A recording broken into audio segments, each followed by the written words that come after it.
Welcome back to my YouTube channel. Today I'm showing you my new rain point, and this is rain point. It has a dual zone.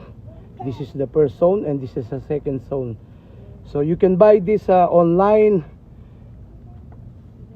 This one, it costs around $40. Some merchants sell this for $60. So shop around and you will see this from Amazon, from Walmart, eBay, so on and so forth. Okay guys, in order for you guys to set this timer, setting this timer right now is 7:43 p.m. and I'm going to set this. I'm showing you guys. I'm gonna set this at 7:30 a.m. in the morning, but let's set all the clock first. Setting the clock, you need to turn this dial clockwise. Now that's a 12 hours. You can do 24 hours if you want military time. Just press this plus and minus. That's a 24 hours, but I basically rely to 12 hours, the regular time, not the military time. So I will stick on that one, and then after that you're gonna set the time. So you need to click this button, press OK, and now setting the timer as what I said is 7:44 p.m. So changing the time, that's for an hour. So you can set it like this: 6 hours, 7. So if you would like to change the PM into AM, all you need to do, you need to press this positive, and it will goes all the way up to 12, and it changes to AM. And if you want to change it to PM, press it down lower than the 12, change it backward, and it goes to PM, from AM to PM. Now we are 7:45 PM, so I'm going to set this to 7:45 PM. That's 11. I press it backward, negative 7:45. That's exact. So press OK, and that's the exact time, 7:45. But I'm gonna make it like 7:46 so that you guys have an idea. The 7:46. Now the time is set. So starting time, we're gonna turn the dial to start. So once you press the start, that is a zone 1 and that is a zone 2. Starting time is 7 p.m. Now it's 7:45 p.m. Let me show you guys. Let me run the timer. But I'm gonna set this in the morning, so I'm gonna set this at 7 a.m. So I'm gonna press this up. So you see the PM, it will change into AM. Now it changed into AM.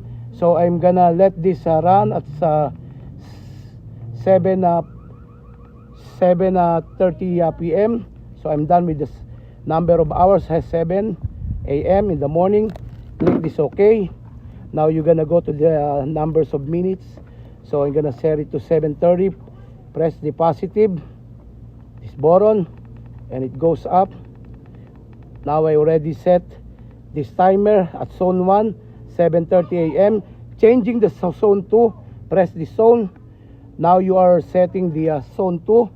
So I'm gonna let this zone run for 7:35. I'm not gonna let this zone, this is the zone 1 and this is the zone 2.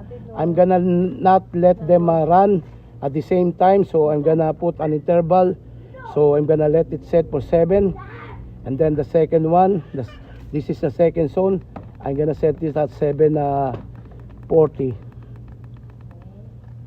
or 7:40. Yeah, the 7:40 that's a 7:40.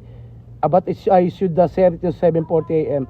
So I need to go back again here to set it at 7:40 a.m. Now changing to AM, as you see. So I'm gonna let this run to 7:40 a.m. Press it OK. Now this one, the zone 2, 7:40 p.m.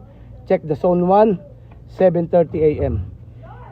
And then how long that you guys would like to run this sprinkler timer.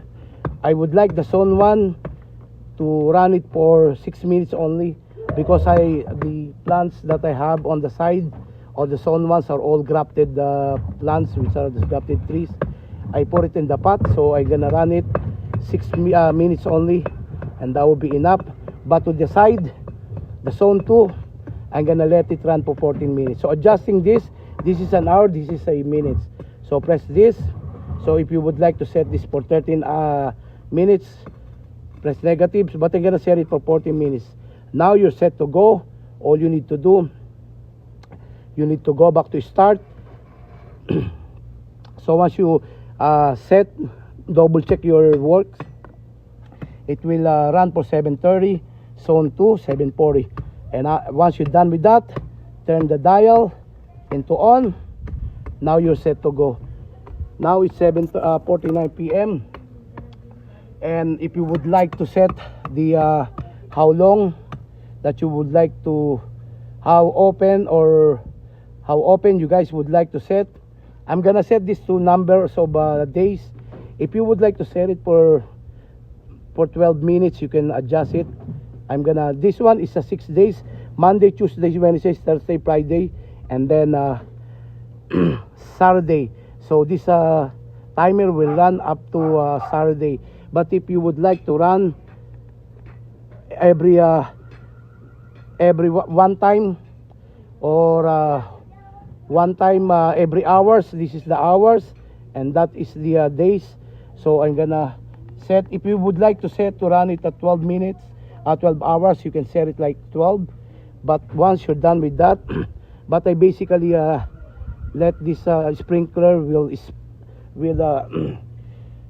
give water to my plants and trees every 6 days. So I'm gonna set this to number of days. First day, Monday, Tuesday, Wednesday, Thursday, Friday, Saturday, and I'm done with that. Once you're done, so check the zone 2. That's for the zone 1. The zone 2 is 6 days as well. So I'm done. Once you're done, go back to start, and now you're set to go. You go back to start for zone 1, 7:30 a.m. zone 2, 7:40 a.m. and go to on position, and this will work. Look at that, 7:40, 7:50. Now it tells me that this timer will spray the wire to my pot and to my trees at 7:30 a.m. to zone 1, and zone 2 it's 7:40 a.m. just a zone 2, 7:40 a.m. I set it to on. Now you're done. This time this thing will work. Okay, and make sure that you'll check all your fittings. I put this plumber tape, and through this make sure that all the fittings, and you can buy this the 3-port, and if this 3-port coupler, it will not fit to this poly tubing, all you need to do, use a lighter, light it up, and insert like this, push it down, and you are able to set like this. And double I'm gonna give you guys an example that I'm gonna let this sprinkler run right now. The time is 7:52. I'm gonna let it run. That's the zone 2. Okay, 7:53. So I'm gonna go to starting time. Okay, I'm gonna go to zone 2. I'm gonna, right now 7:52 p.m. that's a p.m. So let it run. Let's check all the fittings. I put it at 7:53. Now it's done. p.m. Now let it start. Oh, hold 1 second. It's 7:30 start time. 7:30. Zone 2, 7:53. I make it 7:54. So start. Oh, the 7:54. I make it 7:56, so that it will kick the timer. 7:56 p.m. at zone 2. I didn't run the zone 1. I let it run for zone 2. Now let's see if this thing will work. If there's any leak on this, use your plumber tools. The jaw brake like this. It helps you to tighten up the fittings, and it's easy to use. That's at 7:54 p.m. This is the only zone that it will run tonight. And let's see if this thing, all the fittings, make sure that make sure that you turn on the faucet. I already turned it on. The faucet. Now the water runs. Once the timer reaches the perfect time for this sprinkler to start, the sprinkler timer, I set it for 7:56. Now the time is 7:55. Let's see. We're gonna wait for another 1 minute. This thing will kick and it will spray to the zone 2.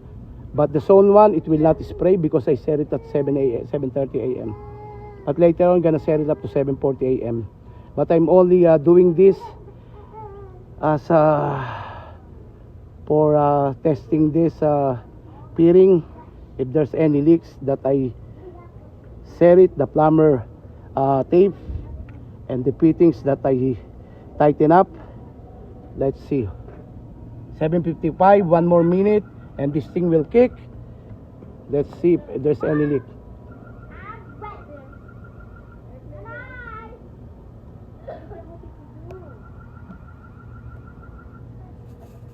$7:55, 1 more. There you go. Now it kicks, you hear? Make sure that there's no leak to your work. This one is not gonna work because this one it will run at 7:30 a.m. But this one is 7:40. I just tested out and there's no leak. There's no leak also to the top of the coupling, and also this one to the adapter. Now this one is ready for use. So the wire is blowing right now. I'm showing you guys my plants. Before I have an issue that my irrigation's busted, and I need to put my new irrigation system. Instead of getting the irrigation guy that charges thousands of dollars. Well, this is one of the irrigation that I set it up to my pot. This is a lemon tree grafted, and also to this side. See, I have it here too as well. See, now it's water.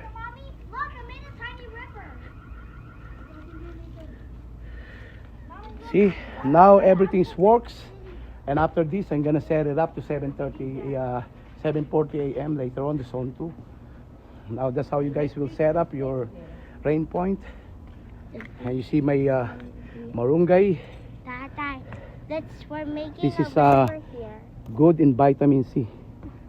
Okay, I hope you guys keep watching my YouTube channel. Until next time, guys. It's a big pond. Thanks for stopping by. Thanks for watching. And that one is my what tree is that? Let's go. What tree is this? This is a grafted pomegranate. And that's malunggay. This is to my backyard. Okay. And this is my new grafted tree that I got. Now it's watering here as well. I put it aside. See the wire?